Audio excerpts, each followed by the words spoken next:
नमस्ते दोस्तों, मेरा नाम नील कपूर है और मैं एक people development coach and consultant हूं जो बिजनेस को उनकी पीपल डेवलपमेंट स्ट्रैटेजी के लिए समाधान देता है। आज मैं आपसे अपने सेल्फ कॉन्फिडेंस को बढ़ाने के तरीकों के बारे में बात करने वाला हूं। इससे पहले कि मैं इन तरीकों के बारे में बात करूं, मैं आपको एक कहानी सुनाता हूं। ये कहानी एक बिजनेसमैन की है। एक बार की बात है, एक बिजनेसमैन था। उस बिजनेसमैन के बिजनेस की हालत बहुत बुरी थी। उसके ऊपर बहुत उधार हो चुका था। उसके सप्लायर उसको अपना पैसा लेने के लिए बार बार कॉल किया करते थे। एक दिन वो बिजनेसमैन बहुत परेशान होकर अपना सर पकड़े एक पार्क में बैठा था और ये सोच रहा था कि वे अपनी कंपनी को दिवालिया होने से कैसे बचा सकता है। उसी समय उस पार्क में एक बूढ़ा आदमी आया और वो इस बिजनेसमैन के पास आकर बैठ गया। जब उस बूढ़े आदमी ने पूछा तो बिजनेसमैन ने उसे अपनी परेशानियों के बारे में बताया। बिजनेसमैन की पूरी बातों को सुनकर उस बूढ़े आदमी ने बिजनेसमैन से उसका नाम पूछा और उसके नाम का एक चेक बनाया। उस चेक को इस बिजनेसमैन को देते हुए वह बूढ़ा आदमी बोला, ये लो, ये पैसे तुम्हारे लिए हैं। इससे तुम्हारी परेशानियां हल हो जाएंगी। तुम मुझे इसी पार्क में आज से ठीक 1 साल बाद मिलना और तब तुम मुझे ये पैसे लौटा सकते हो। उसके बाद वो बूढ़ा आदमी वहां से चला गया। उसके जाने के बाद उस बिजनेसमैन ने देखा कि उसके हाथ में 50 लाख का एक चेक था और इस चेक पर नीचे नाम लिखा हुआ था राजा साहब का। राजा साहब उस समय भारत के सबसे रईस लोगों में से एक थे। बिजनेसमैन ने सोचा कि इस एक चेक से तो मैं अपनी सारी परेशानियां हल कर सकता हूं, लेकिन फिर उसने ये निर्णय किया कि अभी इस चेक को तिजोरी में रख देता हूं। जब मुझे बहुत जरूरत पड़ेगी तब मैं इसे कैश करा लूंगा। फिर एक नए उत्साह और पॉजिटिव एनर्जी के साथ उसने अपना बिजनेस करना शुरू किया।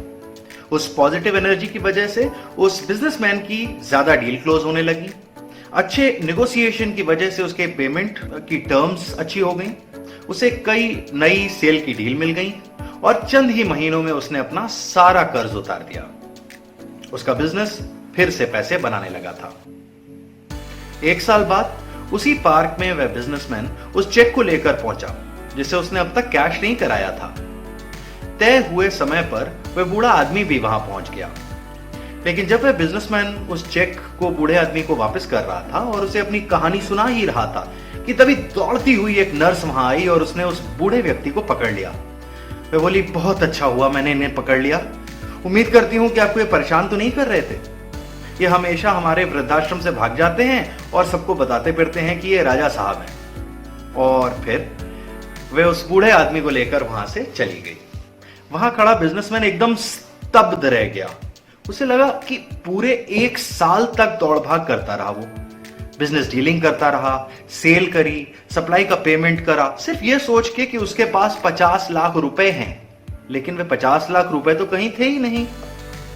लेकिन अगर वे पैसे उसके पास थे ही नहीं तो ये सब हुआ कैसे? अब जरा उस बिजनेसमैन की तरह आप अपने आप को रखकर सोचिए। अगर उसकी जगह आप होते तो आप कैसा महसूस करते? अगर आप में आत्मविश्वास ना हो तो बहुत कम संभावना है कि आप कामयाब होंगे। हालांकि कोई जन जिसने नौकरी अभी ज्वाइन करी हो से लेके बहुत कामयाब लीडर्स तक, कई ऐसे वक्त आते हैं जिनमें उन्हें अपनी योग्यता पे शक होता है। लेकिन ये बहुत नॉर्मल सी चीज है और यही उस बिजनेसमैन के साथ भी हो रहा था। टोनी शॉर्ट्स, जो एक लेखक और एक कंपनी के प्रेसिडेंट और सीईओ हैं, उनके शब्दों में आत्मविश्वास सुरक्षा देता है। सुरक्षा से हमें हमारे अंदर पॉजिटिव भावनाएं आती हैं और इन पॉजिटिव भावनाओं का असर हमारी परफॉर्मेंस को अच्छा बनाता है। अगर हम उनके कहे इन शब्दों के बारे में सोचें तो ये परफॉर्मेंस हमारे काम में हो सकती है, हमारे जॉब इंटरव्यू में हो सकती है या फिर हमारी निजी जिंदगी की भी हो सकती है। अपने आत्मविश्वास को बढ़ाने के लिए हम कुछ चीजें कर सकते हैं। जैसे पहला, तैयारी। आप जिस विषय में अपना आत्मविश्वास बढ़ाना चाहते हैं उस दिशा में आपको अपनी एनर्जी और समय लगाना होता है। याद रखिए, बिना मेहनत के आप कामयाब नहीं हो सकते। बहुत से लोग उस काम को या तो शुरू ही नहीं करते हैं या फिर बीच में ही छोड़ देते हैं, जिसमें उन्हें लगता है कि उन्हें कामयाबी नहीं मिलेगी। उस दिशा में कामयाबी के लिए आप प्रयास कर सकते हैं। कई दर्शकों के सामने बोलना आपके विश्वास को बढ़ा सकता है। अगर हम उस बिजनेसमैन की कहानी को देखें तो आपको यह साफ दिखेगा कि वह 50 लाख का चेक जो उसे उस बूढ़े आदमी ने दिया था, वह सिर्फ उसका एक बैकअप था। लेकिन बैकअप के सहारे उस बिजनेसमैन ने पूरी तैयारी करी। कवि वृंद द्वारा रचा एक दोहा इसी दिशा में है। करत करत अभ्यास के जड़मति होत सुजान, रसरी आवत जात ते सिल पर परत निशान। दूसरा, खुद को ना रोके। क्या आप सर्वज्ञानी हैं? जी हां, कोई भी जन सर्वज्ञानी नहीं हो सकता। और इसी तरह जिन लोगों में आप आत्मविश्वास देखेंगे, उनमें आपको यह क्वालिटी भी दिखेगी कि वे जानते हैं कि उन्हें सब कुछ हमेशा पता नहीं हो सकता, खास तौर पे जहां कुछ सीखने की आवश्यकता हो। अगर आपको कुछ सीखने की जरूरत है तो उसे सीखने का प्रयास करें, या किसी की मदद की जरूरत हो तो उसे लेने से हिचके नहीं। एक वाक्य जो बहुत से लोगों को रोकता है वह है, लोग क्या कहेंगे। इसकी चिंता छोड़िए और आगे बढ़ने का प्रयास करिए।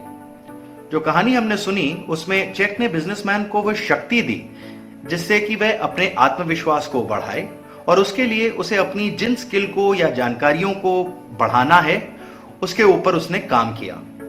यही करने की वजह से वह बिजनेसमैन अपने कॉन्फिडेंस को या अपने आत्मविश्वास को बढ़ाकर आगे बढ़ सका। तीसरा, अपने गोल निर्धारित करें। आपको जीवन के हर हिस्से के गोल निर्धारित करने चाहिए।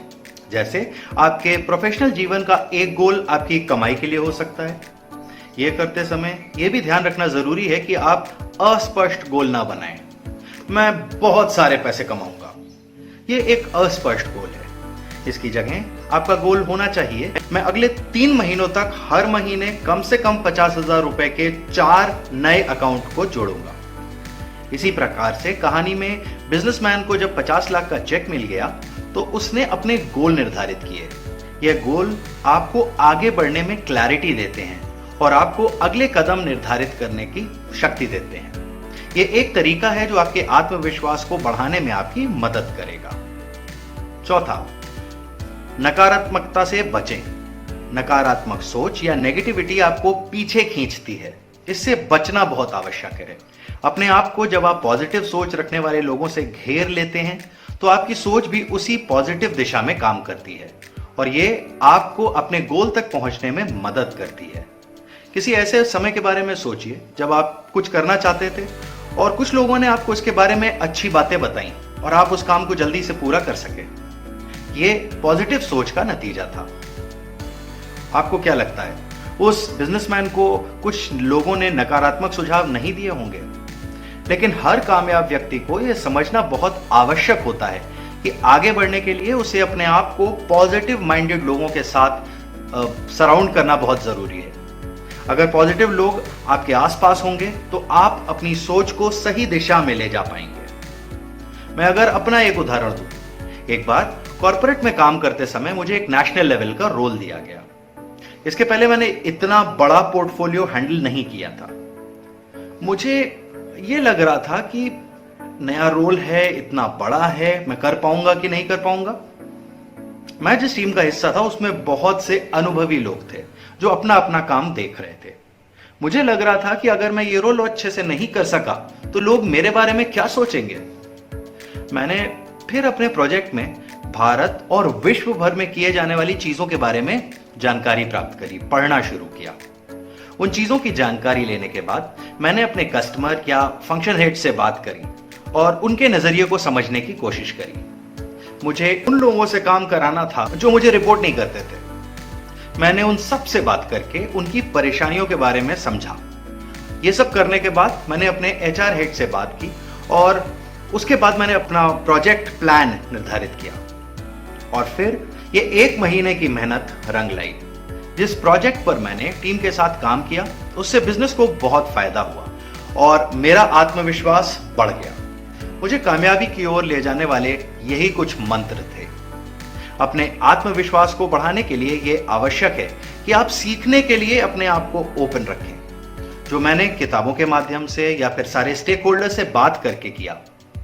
आप अपने जूनियर, अपने साथ जो काम करने वाले लोग हैं या अपने सीनियर, किसी से भी सीख ले सकते हैं। आप नहीं जानते कि कौन सी चीज है जो आप किसी से सीख सकते हैं, इसलिए हमेशा सीखते रहें और अपना आत्मविश्वास बढ़ाते चलें।